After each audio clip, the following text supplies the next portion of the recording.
It seems consensus with many NFL writers that the Cincinnati Bengals are going to win the AFC North yet again. My question is, what have they done to even necessarily be considered better than the Cleveland Browns? Jeff Lloyd, your latest Locked On Browns.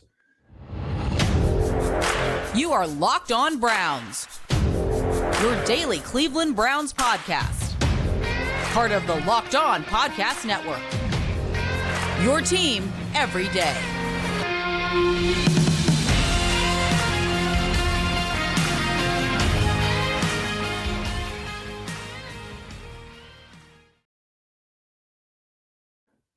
Welcome back, my friends, to the show that never ends, your daily delivery of all things Dog Pound, LGB on the LOB, the Locked On Browns podcast brought to you by the Locked On Podcast Network, your team every day. Again, look, you're seeing a lot of major news outlets make some switches, moving away from daily coverage. Guess what? Locked On Browns, that is what we are built on. The Locked On Network, that is what we are built on. Daily coverage of your favorite team. To the everydayers who make Locked On Browns their first listen every single day, I suggest everybody join the everydayers, and the best way to do that is to make sure you're subscribed to the Locked On Browns YouTube channel, notifications on, so when the content drops, you're all there to absorb it. Audio-wise, Locked On Browns is always available and always free wherever you get your podcasts. We are going to get some storylines here. Basically, we're going to get to the Cleveland Browns versus Cincinnati Bengals. I'm getting a little bit tired. I'm not going to lie. I'm getting a little tired. I know the Cincinnati Bengals have won this division 2 years in a row, but looking at some of the off seasons that some of these teams have had in the AFC North, and very specifically here, the Cleveland Browns, Ravens have had a nice off season, but for any Ravens fans, Kevin Ostreicher will take care of that for you. I am going to talk specifically today, Cleveland Browns versus the Cincinnati Bengals. Segment 3, we're going to get to why I'm not sure the Bengals have done enough to be the favorites in the North again. And we're going to get it down to even a little bit more specifics. And certainly the games between the Browns and the Bengals. Segment 2, we're going to talk about the Bengals defense. They are breaking in new players. There is not a major improvement on that defense. But first and foremost here in segment 1, the Browns defense has made major upgrades. The Cincinnati Bengals, upgrade-wise, well, first off, there will be 2 new starters on the Bengals offense, and we'll get to that. And only one of them, in my opinion, can you even consider an upgrade. And I believe the Browns trumped that upgrade with some of the moves they made. First things first, Cleveland Browns. After Joe Woods having a okay season in 2020 with not a lot of players, and I think everybody can agree to that, Joe Woods did not have the personnel in 2020. 2021, it took some time. It was slow in the beginning. But one of the bright spots of the 2021 season for the Cleveland Browns was their defense. And as the season went on and the offense ineptitude continued to show, the one constant you saw from the 21 Cleveland Browns was they were a good defensive football team. Cut to 2022, started off bad, stayed bad, ended bad, ending the tenure of defense coordinator Joe Woods.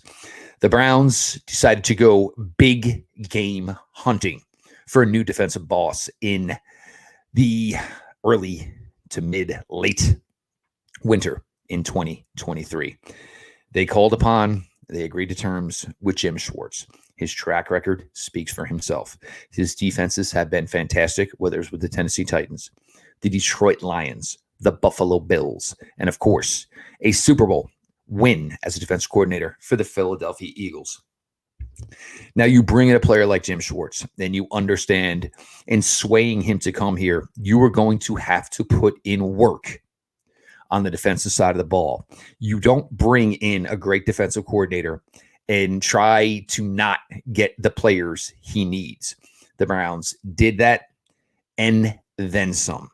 You needed a defensive tackle. You needed a game-changing defensive tackle. Heck, they probably still need more. But you go out and you bring in a player like Dalvin Tomlinson. His year last year with Minnesota was fantastic. He has been a fantastic player his entire career, whether it was the New York Giants, whether it was the Minnesota Vikings. He was a player that has grown more and more as his career's gone on. He's become more of a presence as a pass rusher, getting after it. His run game, his run defense has never, ever ceased. He's been a fantastic player in that regard. You add Juan Thornhill. The one thing the Browns tried to do the last two seasons with a player like John Johnson III was ask a player to be something that he is not. And John Johnson III is not a true on-the-roof free safety. Juan Thornhill is a true on-the-roof free safety. But the joy of a player like Juan Thornhill is he is all that and more. Juan Thornhill can play nickel. Juan Thornhill can play against the line of scrimmage. He can line up as an outside corner if you want him to. Juan Thornhill is a fantastic athlete, is a fantastic secondary piece. But now this is where we get even a little bit more specific. The Bengals will have 2 new starters for their team in 2023. Tight end Irv Smith, and I like Irv Smith. I don't think Irv Smith is a better player than Hayden Hurst. I don't think Irv Smith is going to give you the production that you got from Hayden Hurst in 2022. So I'm not even going to say it's an upgrade. I'm going to say it's a change. I'm going to say it's a downgrade at the tight end position. Now, they signed Oralando Brown, obviously, to be their new left tackle, which means Jonah Williams now goes to the right tackle position. Jonah Williams has been okay and sometimes pretty good. He has never been that player against the Cleveland Browns. He has had issues against the Cleveland Browns every time he has played them. So what did you do? So we're going to get a better left tackle. We're going to put Jonah Williams on the right side. Okay. Well, the Cleveland Browns went out during the beginning of free agency and signed Ogbenaya Okoronkwo. Okay, good move. Browns went into the draft, drafted Isaiah McGuire to add to a young group of pass rushers with Alex Wright, with Isaiah Thomas. The Browns are now so deep at edge. We're talking about 2 players in their second year, and there might be a spot where Isaiah Thomas doesn't make this team unless he has an extremely strong camp here in 2023. And Isaiah Thomas showed to be a disciplined player within the scheme last year. He had a sack. Alex Wright did not. And interestingly enough, if everybody remembers, Isaiah Thomas's sack last year was against the Cincinnati Bengals and Jonah Williams. Yes. Then you go and you add Zadarius Smith. So the Bengals, their offensive line changed one way and one way only. You went out and you brought in Oralando Brown Jr. Nice player. Great player. You put Jonah Williams on the right side. Guess what? Still a really good chance he's going to see some Myles Garrett. If he doesn't see Myles Garrett, he's going to see other athletic pass rushers in Ogbenaya Okoronkwo. Zadarius Smith can go up against Oralando Brown, former teammates. Obviously, Zadarius Smith can go on the right side against Jonah Williams. So the Bengals' problem on the offensive line, as far as Joe Burrow getting rushed, getting pressured, it's still there. It's just in a different spot. So the Browns now have adequate enough edge rushers that they can basically flood Jonah Williams. Okay, so he's put a lot of pressure coming off the left-hand side. All right, well, Jonah Williams is still here. We'll put a lot of pressure coming off the right side. So whatever anybody thinks, and look, Joe Burrow is fantastic. But we may have seen the absolute best of Joe Burrow to this point. Jamar Chase. It wouldn't be unjust to say Jamar Chase can never, ever match his rookie season again. It was a phenomenal year. It was an incredible year. A statistical anomaly. It's pretty fair to say that he may never get there again. T. Higgins, great player. Tyler Boyd, great player. Joe Mixon, you think Joe Mixon's at that point where we've seen the best of Joe Mixon, and the best of Joe Mixon is probably not here anymore. So offense, Cincinnati-wise versus the Browns defense, I don't know where the big improvement is. I don't see an improvement. I'll be completely honest in that regard. And I think the Browns, the way they did business this year, the Browns defense, and they've always matched up well against the Cincinnati Bengals, probably matches up even better now. One of the biggest negatives for the Bengals in 2022 is still here. You just shifted them to the right-hand side. Well, the Browns have the personnel to still exploit that negative. Jeff Lloyd, your latest Locked On Browns. Appreciate everybody for being along for the ride here. Segment 2, we're going to break it down even more. We're going to get to the Browns offense and what they've added versus what we will see from the Cincinnati Bengals defense here in 2023. Jeff Lloyd, again, your latest Locked On Browns. Head on over to FanDuel, because right now, new customers can get a no-sweat first bet up to $2,500. That's $2,500 back in bonus bets if your first bet doesn't win. Look, FanDuel, the promotions are great. They got them every day. Things for you to check out. The app, it's safe and secure. It's easy to navigate. You get your money instantly. Look, we're talking football. We are ready for football. So you know what that means? over-unders. Go ahead now. There are some premium bets you can lay right now on FanDuel, and you might want to get on them before those odds start to change. There's no better place to bet all the playoff action than America's #1 sportsbook. Visit FanDuel.com/lockedon and get a no-sweat first bet up to $2,500. Again, that's FanDuel.com/lockedon. Jeff Lloyd, as we continue here on your latest Locked On Browns. And I don't know if I'm going off on a tangent here, but I think I've heard enough to know I've heard too much. Yes, Cincinnati Bengals, AFC Championship last year, lost the game, lost the Super Bowl the year before. But I don't know on paper what this team has done to improve themselves going into the 2023 season. So we'll go to the defensive side of the ball, and let's see what's gone on there. One of the Bengals' best defensive players for the better part of 5 seasons on that side of the ball, safety Jessie Bates. Everybody knew it was coming. Everybody knew Jessie Bates was going to find greener pastures. And when I say greener pastures, I absolutely 110% mean dollar signs. David Mulligetta did a fantastic job. His client had a great career in Cincinnati, and it was time to, so to speak, pay the piper. Jessie Bates got his, and got his well. The Bengals were prepared for this. The 2022 draft, they drafted Dax Hill out of Michigan with the thought that he would play in a role that they weren't sure really at the time. He played some nickel, played some safety in 2022, with all thoughts that he would be the safety that replaces Jessie Bates in 2023. Okay, I'm okay with that. Nick Scott, Von Bell has been moved on from. Von Bell, a lot of people, I don't think, ever truly appreciated. He was a great player for the New Orleans Saints. He was a really, really solid player for the Cincinnati Bengals. There's always guys like him that just are never appreciated enough, but seem to, when it's time to go to work, when that first whistle hits, guys get it done. Von Bell was one of those players. They bring in Nick Scott, former safety, Los Angeles Rams, back in the day from Penn State, just an ultra uber athletic safety. Granted, he's never put it together, but he was also a former 7th-round pick. So it was not like we're expecting this guy to be contending for Pro Bowls, be contending for all-pro status. Their first-round selection this year, they selected defensive end pass rusher Myles Murphy from Clemson University. The linebackers are the same. It's a great linebacker room. The starting defensive line is the same. They're a good group. They truly are. But you are the hunted now. You have teams trying to outdo you and come get you. So to not be able to do more than that, the only two starters they added on that defense are their safeties. I doubt Hill in year 1 as a starter is going to be any better or even close to what Jessie Bates was for his entire career as the Bengals. Scott, I doubt in year 1 in a new system, he is going to be better than what Von Bell was for the Cincinnati Bengals. But this is where now it gets even more difficult. The Browns added Elijah Moore. The talent is there. It is ridiculously there.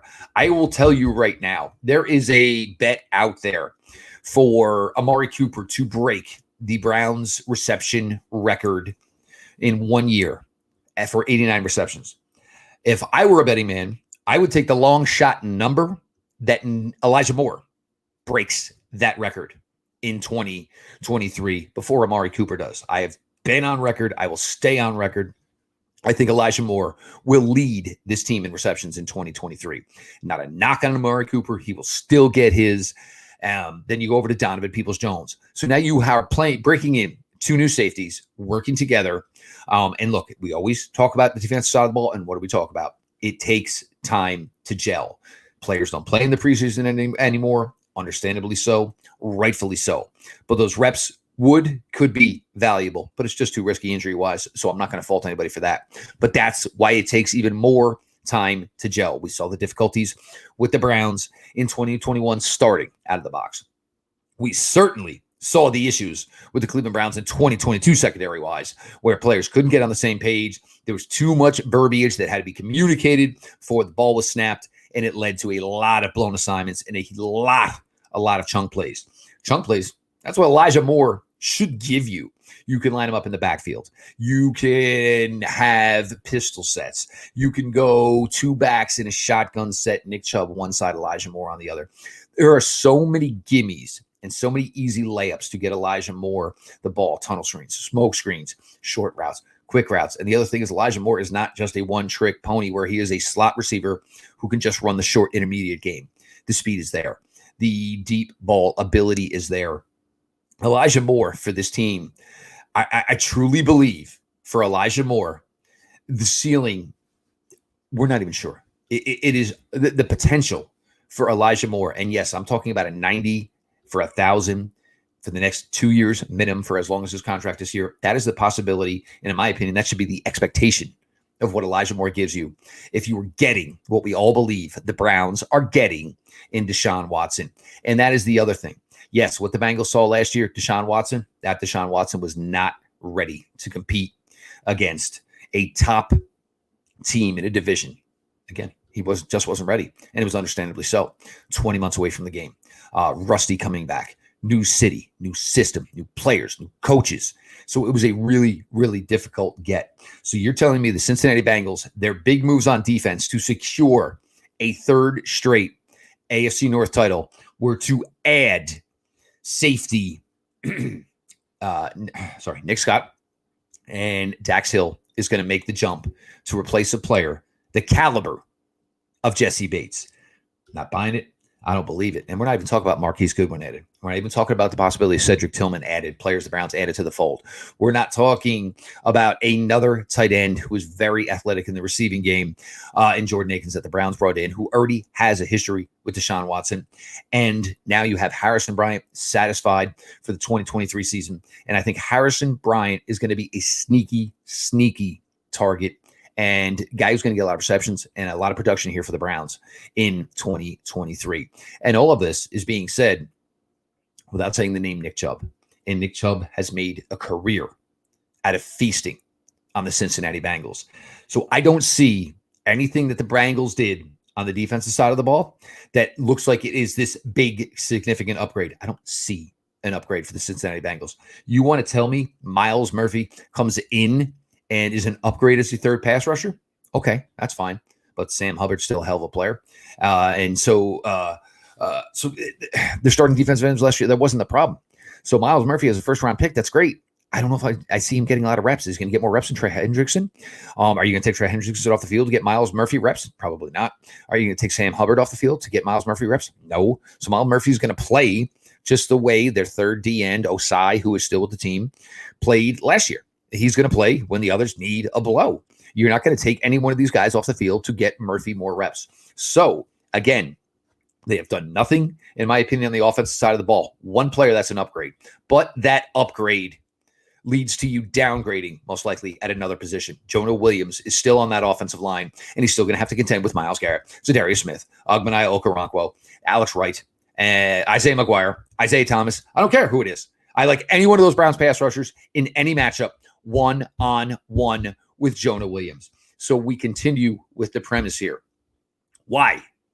Just why are the Cincinnati Bengals considered the number 1 favorite to win a 3rd straight AFC North? I don't get it, folks. I just don't get it. So we're going to continue here. We're going to get to segment 3. And again, we're going to get to it a little bit individually here. The Browns 2 games with the Bengals. I'm going to speak a tiny bit here on the Ravens. But again, everyone seems to be anointing the Cincinnati Bengals to win the AFC North for a 3rd straight year. But I'm looking at some of the competition and some of what was added to these other teams in the AFC North. I'm just not seeing it. I am Jeff Lloyd, host of Locked On Browns. I've been here now my 7th season covering the Browns.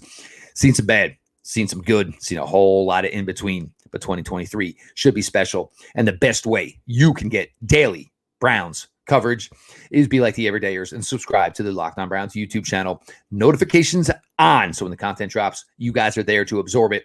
We are always available. We are always free wherever you get your audio podcasts. Again, as always, I appreciate everybody for being along for the ride. Look, again, maybe we're on one here, but I'm a little bit sick and tired of it. I am. The Cincinnati Bengals are a good good football team. But even the best of teams tweak, improve, add. Buffalo Bills making some moves right now. Kansas City Chiefs never stop making moves. You look at what the Bengals have done to this point, and I want to know why. Why are they just considered a slam dunk favorite in the North? So we will have bookend matchups between the Cleveland Browns and the Cincinnati Bengals. Week 1 at home, Cincinnati, roll up north to Cleveland, Ohio, and we'll get the first one out of the way. Now, you'll have Oralando Brown, most likely that day, playing left tackle. Now, you have the Cincinnati Bengals, who will have nothing to watch. Nothing to watch. You can watch some past Jim Schwartz tape, a guy who wasn't in the league last year coaching. You can watch some past Zadarius Smith tape. You can watch some past Ogbenaya Okoronkwo tape, Dalvin Tomlinson tape, Juan Thornhill tape. You can watch all of that stuff, but you have no idea. And you are the first one that is going to have to face this Jim Schwartz-led Cleveland Brown defense. Again, I will say, and I will, acquiesce that, yes, defenses take time to gel. But in this scenario where the Browns are going to bring in a true free safety, they're going to have a new starting defensive tackle. They're going to have a new starting defensive end 2, a new starting defensive end 3 strong corners, a linebacker unit that will hopefully be healthy with a player like Jeremiah Owusu-Koramoah ready to break out. So in that game, you look at it, and it's going to be difficult, in my opinion, for the Cincinnati Bengals to come in here because you're going to have nothing to go off of. There is not going to be anything to truly set up a game plan. And look, the Bengals don't necessarily have to. Joe Burrow, Chase, T. Higgins, Tyler Boyd, that's enough. But there will be offensive line questions. And will the offensive line be cohesive? Will they gel when the Browns are running 5 pass rushers on the field at one point? Which means most likely everyone on that Cincinnati offensive line is going one-on-one, mano with somebody from the Browns. There's going to be a lot of W's, a lot of wins right there for the Cleveland Browns, in my opinion. Now, offensively, Browns versus Bengals. Look, the one constant in these games and in these Browns victories has been Nick Chubb.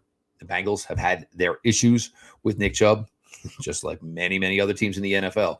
But now it's Amari Cooper. They had their issues with Amari Cooper last year. It is Donovan Peoples-Jones. Donovan Peoples-Jones has had a pretty good history against the Cincinnati Bengals himself. You bring in this electric weapon, great with the ball in his hands, just a great route runner, great speed guy, and a guy that the Browns are absolutely falling in love with like a baby with a pacifier in Elijah Moore. Deshaun Watson, more confident now in year 2, probably giddy on the inside because he understands the group of weapons that he has and is going to get to go to work with here. All of that while having this offensive line. And if you could just get Jedrick Wills to play a tick, maybe 2 ticks better than the best we've seen of Jedrick Wills, you're talking once again about possibly the top offensive line in the NFL. Posick played out. We know what Joel is. Wyatt Teller, only question's ever been health. Jack Conklin, same thing. Jack Conklin's healthy. He has a top right tackle in the league. You get Jedrick Wills to start playing and playing a little bit better than we've ever seen Jedrick Wills play, and this offense is going to be an issue. Then you get to week 17, and look, that's where it could really, really get crazy because, number one, the game might not mean much. It could mean everything. You think maybe the Bengals will gel a little bit more with the 2 new safeties. But you think by week 17, this Browns defense should be humming, just absolutely humming by week 17. Great coaching, better personnel, just overall better talent. So by week 17, you go down to Cincinnati to play what could be a very meaningful game. Could that mean anything? But again, my question there is, what have the Bengals done where you look at this roster and say, oh man, they might be even better? There is nothing I can look at from the Cincinnati Bengals right now and say where I think this team is going to be that much better than they were last year or the year before. I can say I think the Browns are going to be a hell of a lot better than they were last year. I can say the Baltimore Ravens should be a hell of a lot better than they were last year. The Baltimore Ravens, whole new offense coordinator, and a guy who had his offense absolutely lighted up at the University of Georgia with Stetson Bennett. Yes, Stetson Bennett. Now imagine that same type of play calling, that same type of use of personnel with an emphasis on a strong running game with a player the ilk of Lamar Jackson.